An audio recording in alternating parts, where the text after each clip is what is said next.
Hello everyone. ये है polity का Laxmikanth, historical background chapter number 1। तो इससे पहले भी 4 वीडियो अपलोड किए जा चुके हैं, तो वो चारों वीडियो काफ़ी महत्वपूर्ण है। उन वीडियो को आप जा कर के देखें और फिर इस वीडियो को देखें, हिस्टोरिकल बैकग्राउंड चैप्टर नंबर 1। तो इसके भी एक पार्ट अपलोड किए जा चुके हैं और ये है सेकंड पार्ट। तो पहले पार्ट में हमने 1773 के रेगुलेटिंग एक्ट के बारे में चर्चा किया था। तो रेगुलेटिंग एक्ट लाने के तात्पर्य क्या थे, इसके विषय में भी हमने बात की थी, और रेगुलेटिंग एक्ट के फीचर क्या क्या थे इसके बारे में बात किया। तो जैसे जैसे ये एक्ट आता जाएगा ऐसे ऐसे आपको पता चलेगा कि कंपनी ने 1773 से लेकर के 1857 तक कंपनी का डायरेक्ट शासन रहा भारत में। और फिर विद्रोह के बाद 1857 के विद्रोह के बाद 1858 में कंपनी से शासन फिर क्राउन के अंदर चला गया, यानी कि ब्रिटिश एलिजाबेथ महारानी के क्राउन के कंट्रोल में चला गया। तो फिर चीज़ें फिर डायरेक्ट तौर पर कंपनी का शासन हमारे ऊपर नहीं रहा, फिर चीज़ें जो है एक एक्ट के हिसाब से चीज़ें चलनी शुरू हो गई, एक कानून, एक प्रोसीजर के हिसाब से। तो वैसे 1773 से लेकर 1857 तक भी कंपनी को रेगुलेट करने के लिए और कंपनी पर कंट्रोल करने के लिए time to time British parliament ने नए नए कानून पारित किए। और उस कानून को पारित करने का मकसद यही था कि कंपनी के एक्टिविटी को कंट्रोल किया जाए और कंपनी को वॉच किया जाए। तो 1773 में जो कानून पास किया गया था उसके कारण यही थे कि कंपनी को कंट्रोल करना था, चूँकि कंपनी की शक्ति बहुत ही ज़्यादा बढ़ती चली जा रही थी। और ऐसे में वहाँ के लोगों को ये खतरा महसूस होने लगा कि कहीं कंपनी अत्यधिक शक्तिशाली होकर हम सब के लिए खतरा न बन जाए। तो ब्रिटिश पार्लियामेंट ने कंपनी के ऊपर रेगुलेटिंग एक्ट इम्पोज किया और उसके जो फीचर थे हमने पढ़े। तो अब हम देखेंगे फिर कंपनी के लिए 1784 में पिट्स इंडिया एक्ट पारित किया गया। तो इस एक्ट को पारित करने का मकसद यही था कि 1773 के रेगुलेटिंग एक्ट से जो मकसद पूरा नहीं हुआ उस मकसद को, या फिर इसमें सुधार करने के लिए, इसको एक्ट ऑफ सेटलमेंट के नाम से भी जाना जाता है। तो ये एक्ट लाया गया, पिट्स इंडिया एक्ट, जो 1784 में अस्तित्व में आया। तो देखिए 1781 में पारित हुआ और 1784 में ये अस्तित्व में आया। तो इसके लाने के मकसद तो समझ में आ गए कि 1773 के रेगुलेटिंग एक्ट में जो कमियां थी उस कमियों को भरपाई करने के लिए ये एक्ट लाया गया। तो इसके फीचर क्या है, इसके फीचर क्या थे? तो इसने कंपनी के राजनीतिक और वाणिज्यिक कार्यों को पृथक पृथक कर दिया। तो देखिए राजनीतिक कार्य और वाणिज्यिक कार्य, ये दोनों को पृथक पृथक कर दिया। तो पहले हमने 1773 में देखा था एक बोर्ड ऑफ डायरेक्टर बनाया गया था। ये बोर्ड ऑफ डायरेक्टर कंपनी के एक्टिविटी को वॉच करके ब्रिटिश पार्लियामेंट को रिपोर्ट करती थी, उसके बारे में बताती थी, सारी चीज़ों के बारे में। तो इसमें कमियाँ ये थी कि बोर्ड ऑफ डायरेक्टर था वो, ठीक है। तो अब इसमें क्या हुआ कि बोर्ड ऑफ डायरेक्टर को वाणिज्य कार्य दे दिया गया और बोर्ड ऑफ कंट्रोल निर्माण किया गया। और बोर्ड ऑफ कंट्रोल का कार्य ये था कि ये कंपनी के सारे एक्टिविटी को और द्वैत शासन के प्रणाली के जो 1765 के द्वैत शासन प्रणाली जो बंगाल से शुरू हुई, उड़ीसा, बिहार, बंगाल, जो कि काफ़ी ज़्यादा वहाँ से शोषण का एक बहुत कह लें कि सिलसिला शुरू हुआ कंपनी के द्वारा। तो दो नियंत्रण करने के लिए चीज़ें 2 पार्ट में बांट दिए। एक बोर्ड ऑफ कंट्रोल बना दिया, ठीक है। और बोर्ड ऑफ कंट्रोल का काम ये था कि कंपनी के राजनीतिक मामलों की ये प्रबंधन करता था। और एक बना दिया कोर्ट ऑफ डायरेक्टर। तो कोर्ट ऑफ डायरेक्टर का काम ये था कि कंपनी के व्यावसायिक और व्यापारिक गतिविधियों का जो है उसको देख रेख करने का और उसको ब्रिटिश पार्लियामेंट को रिपोर्ट करने का था। तो देख रहे हैं किस तरीके से ब्रिटिश यानी कि इंग्लैंड, एलिजाबेथ जो उस वक्त में वहाँ की क्राउन प्रिंस थी, कैसे और वहाँ की पार्लियामेंट चीज़ों को कंट्रोल करने की जो है एक 1773 में ही ये शुरुआत हो गई थी, ठीक है। तो 1784 का ये एक्ट का फीचर हमने देखा। पहला फीचर कि कमियों को सुधारने के लिए था और राजनीतिक और वाणिज्यिक दोनों को अलग अलग करना था। और तीसरा इसका फीचर था नियंत्रण बोर्ड को यह शक्ति थी, यानी कि बोर्ड ऑफ कंट्रोल को यह शक्ति थी कि वह ब्रिटिश नियंत्रित भारत में सभी नागरिक, सैन्य, सरकार व राजस्व गतिविधियों का अधीक्षण और नियंत्रण करे। तो बोर्ड ऑफ कंट्रोल को ब्रिटिश पार्लियामेंट की तरफ से इतना ज़्यादा शक्ति थी कि उनके सारे नागरिक और सैन्य, सरकार, राजस्व गतिविधि, सारी चीज़ों के बारे में ब्रिटिश पार्लियामेंट को वो अधीक्षण करने की शक्ति प्रदान की गई। तो इस प्रकार देख रहे हैं कि ब्रिटिश सरकार को भारत में कंपनी के कार्यों और इसके प्रशासन पर पूरा नियंत्रण प्रदान हो गया, ठीक है। तो ये था। तो अब हम पढ़ेंगे 1833 का चार्टर अधिनियम। ठीक है, तो अब देखिए यहाँ पर अधिनियम हो गया है, यहाँ पर एक्ट था, अब अधिनियम है। तो ब्रिटिश भारत के केंद्रीकरण की दिशा में यह अधिनियम निर्णायक कदम था। इस अधिनियम की विशेषताएं निम्नानुसार थी। अब देखिए चीज़ें अब सेंट्रलाइज होगी, यानी कि अब ऐसे ऐसे जो है फीचर लाए जा रहे हैं कि जिससे कि अब ब्रिटिश पार्लियामेंट का कंट्रोल भारत पर जो है, दखल जो है अब बिल्कुल बढ़ता चला जाएगा। तो ब्रिटिश भारत के केंद्रीकरण की दिशा में यह अधिनियम निर्णायक कदम था। केंद्रीकरण आप समझ रहे हैं कि ब्रिटिश ज़्यादा से ज़्यादा इंग्लैंड पार्लियामेंट जो है शक्तियों को अपने समक्ष अपने अंदर लेने की कोशिश में ये ऐसे अधिनियम पारित कर रही है। तो अधिनियम की विशेषताएं क्या थी? इसने बंगाल के गवर्नर जनरल को भारत का गवर्नर जनरल बना दिया। इसके फीचर ये थे, 1833 के चार्टर एक्ट में ही ये फीचर थे कि बंगाल के गवर्नर जनरल को भारत का गवर्नर जनरल बना दिया, जिसमें सभी नागरिक और सैन्य शक्तियां निहित थी। यानी कि गवर्नर जनरल के हाथों में बेशुमार पावर था। ठीक है, नागरिक की भी और सैन्य सारी शक्तियां गवर्नर जनरल के हाथों में निहित थी। गवर्नर जनरल बना दिया भारत का गवर्नर, मतलब बंगाल के गवर्नर जनरल हमने देखा था।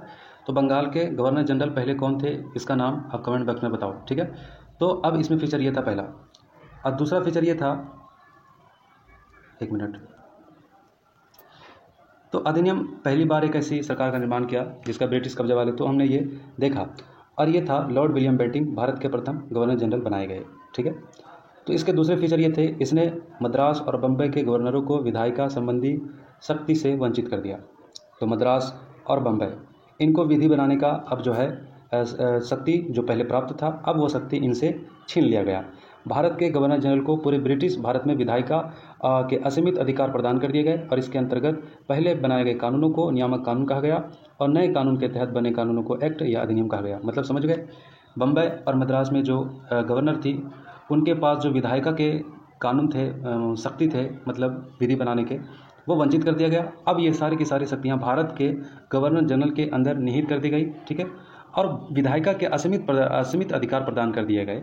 तो शक्ति इनके हाथ में चली गई, असीमित अधिक शक्ति इनके हाथ में चली आई भारत के गवर्नर जनरल के पास। और नियामक जो पहले से जो कानून था उसको नियामक कानून कहा गया, यानी कि एक्ट कहा गया।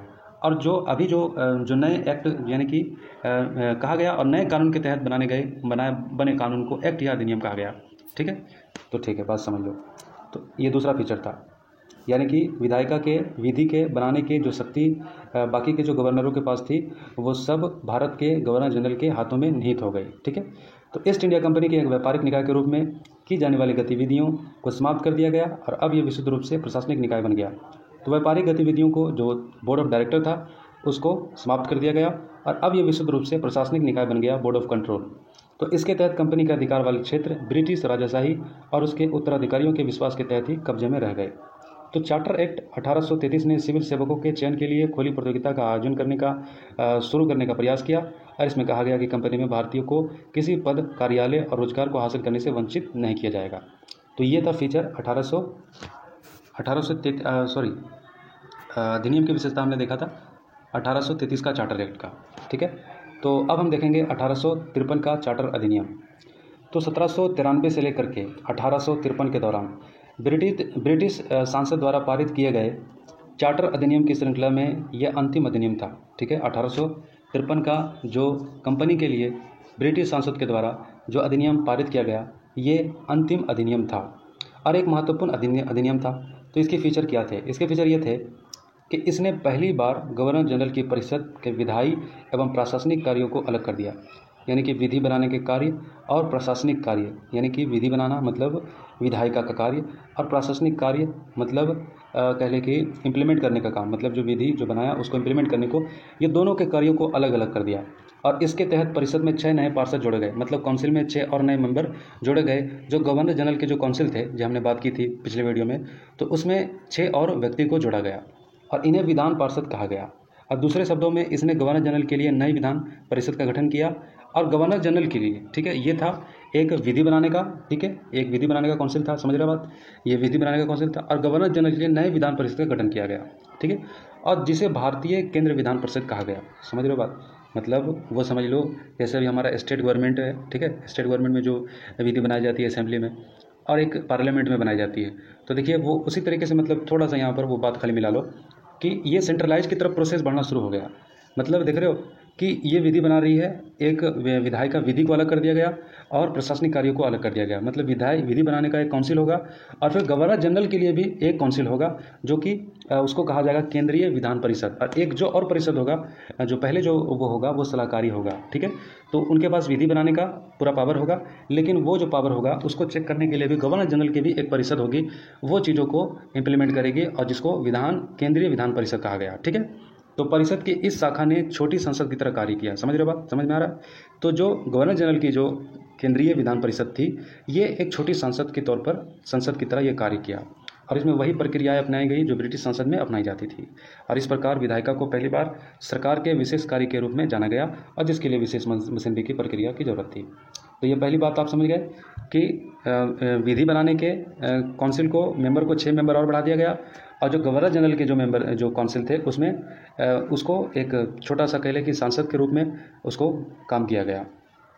तो इसने सिविल सेवकों की भर्ती और चयन हेतु खुली प्रतियोगिता व्यवस्था का शुभारंभ कर दिया और इस प्रकार विशिष्ट सिविल सेवा भारतीय नागरिकों के लिए खोल दी गई और इसके लिए 1854 में भारतीय सिविल सेवा के संबंध में मैकाले समिति का नियुक्त की गई।